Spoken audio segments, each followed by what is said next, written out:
camino con corazón, el camino del reconocimiento. Bienvenida, bienvenido, comenzamos.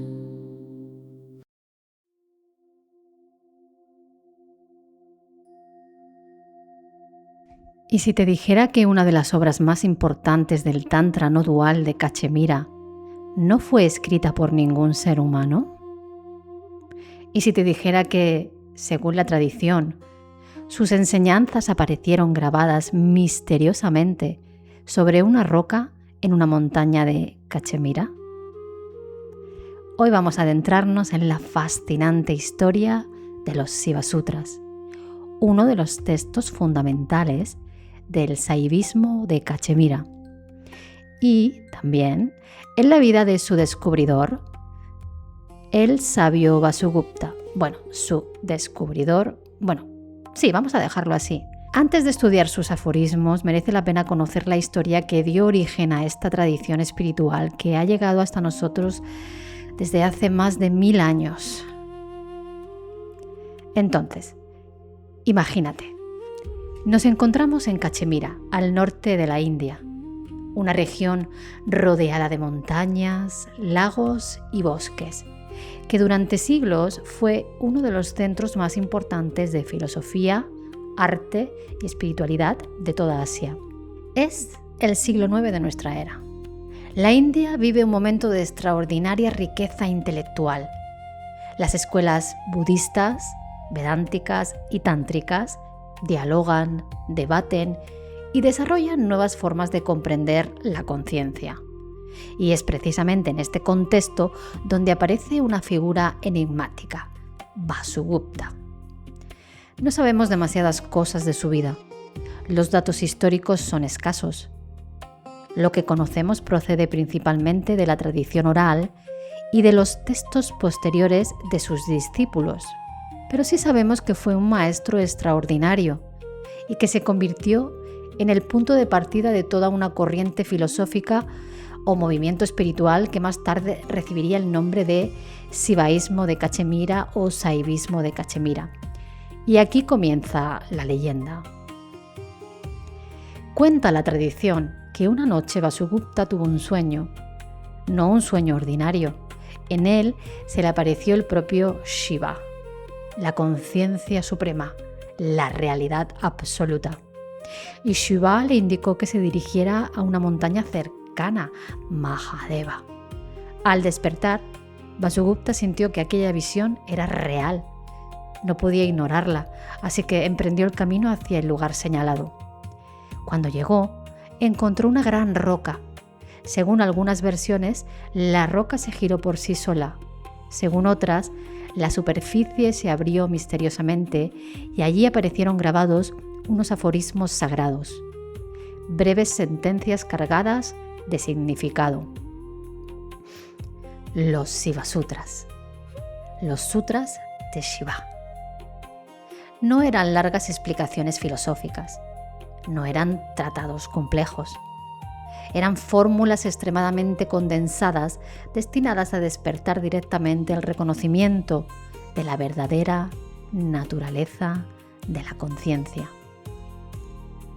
Según la tradición, aquellos sutras no habían sido compuestos por ningún autor humano. Eran una revelación directa. Por eso se consideran agamma, es decir, conocimiento revelado. Ahora bien, si dejamos a un lado el lenguaje mítico y observamos la cuestión desde una perspectiva histórica, muchos investigadores creen que Vasugupta, probablemente, recibió una tradición oral previa y la organizó en la forma que hoy conocemos. Ambas perspectivas pueden convivir perfectamente, la histórica y la simbólica, porque incluso si los sutras fueron transmitidos por una tradición anterior, la historia del sueño expresa algo profundo, que este conocimiento no nace del razonamiento intelectual, nace de una experiencia directa de la conciencia, y eso es precisamente lo que enseñan los propios Siva Sutras. Una vez recibidos estos aforismos, Vasugupta comenzó a transmitirlos a sus discípulos. Y aquí sucede algo muy importante, porque los sutras son extremadamente breves, a veces una sola frase, a veces apenas unas palabras. Por ejemplo, el primer aforismo dice Chaitanyam Natma, la conciencia es el ser. Solo un par de palabras, pero detrás de ellas se encuentra toda una visión de la realidad. Por eso, pronto surgió la necesidad de explicarlos, de desarrollarlos, de comentar su significado. Y así comenzó una cadena de transmisión que continúa hasta nuestros días. El discípulo más importante de Vasugupta fue Kalata. Probablemente vivió a finales del siglo IX y su contribución fue decisiva. Kalata escribió una obra llamada Spandakarika, las estrofas sobre Spanda. Spanda significa vibración, pulsación, latido consciente. No se refiere a una vibración física, se refiere al dinamismo interno de la conciencia, la capacidad de la conciencia absoluta para manifestarse como universo sin dejar de ser ella misma. La Spandakarika se convirtió en uno de los textos fundamentales de toda la tradición y aún hoy sigue siendo estudiada en profundidad. Después de Kalata surgieron otros grandes maestros, pero uno de ellos destaca especialmente, Somananda. A finales del siglo IX o principios del X, Somananda desarrolló una corriente filosófica conocida como Pratyabhijna, la filosofía del reconocimiento. La idea central es extraordinariamente simple. No necesitamos convertirnos en algo distinto. No necesitamos fabricar la iluminación.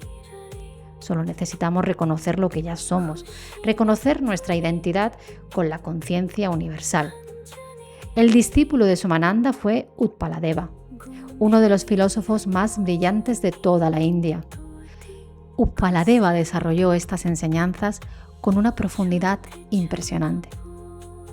Sus escritos siguen siendo objeto de estudio académico en la actualidad y gracias a él la tradición adquirió una enorme sofisticación filosófica. Pero hay un nombre que brilla por encima de todos los demás: Abhinavagupta, finales del siglo X y principios del XI. Filósofo, místico, poeta, teólogo, asceta y probablemente una de las mentes más extraordinarias de toda la historia de la India. Abhinavagupta integró todas las corrientes del saivismo de Cachemira en una síntesis monumental. Su obra más famosa es el Tantraloka, la luz sobre los tantras, una auténtica enciclopedia espiritual, pero también escribió comentarios fundamentales para comprender los Siva Sutras. Entre estos comentarios destaca la Siva Sutra Vimarsini, uno de los textos más importantes para quienes desean estudiar los sutras en profundidad. En él, Abhinavagupta explica cada aforismo desde la perspectiva de la experiencia directa de la conciencia. No se limita a hacer filosofía. Describe estados internos de realización.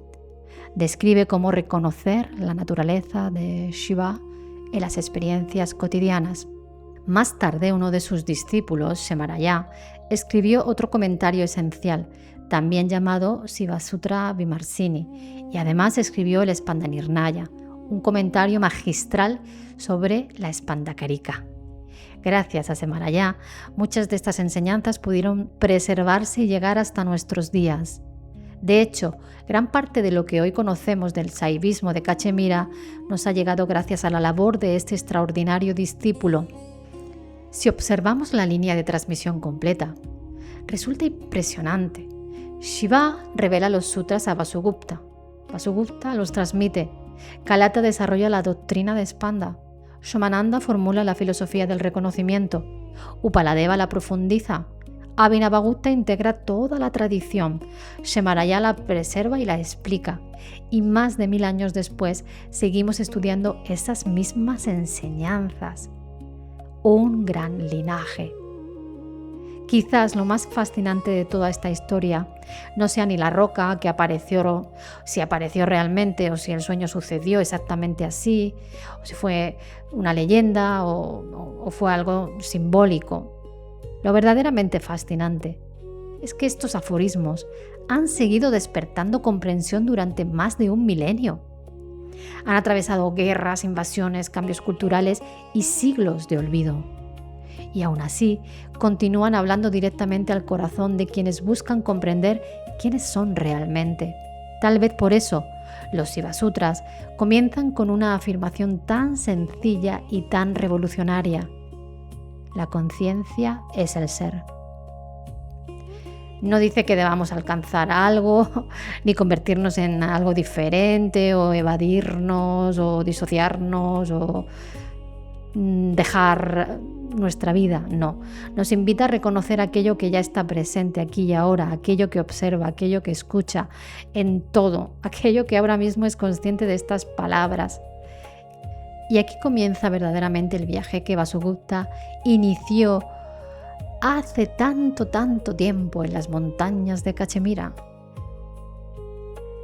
En próximos vídeos iremos explorando los aforismos de los Shiva Sutras, sus comentarios tradicionales y las enseñanzas de maestros como Kalata, Vinagagutta y Shemaraya, porque detrás de cada uno de estos breves sutras se esconde un universo entero de comprensión espiritual.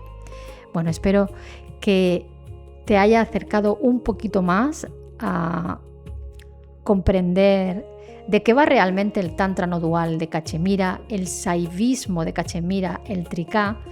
En el próximo podcast quiero hablar ya directamente de las 4 escuelas principales del Tantra no dual de Cachemira o Saivismo no dual. Y aquí ya sí que iremos profundizando cada vez más hasta llegar al corazón del Trika. Hasta pronto.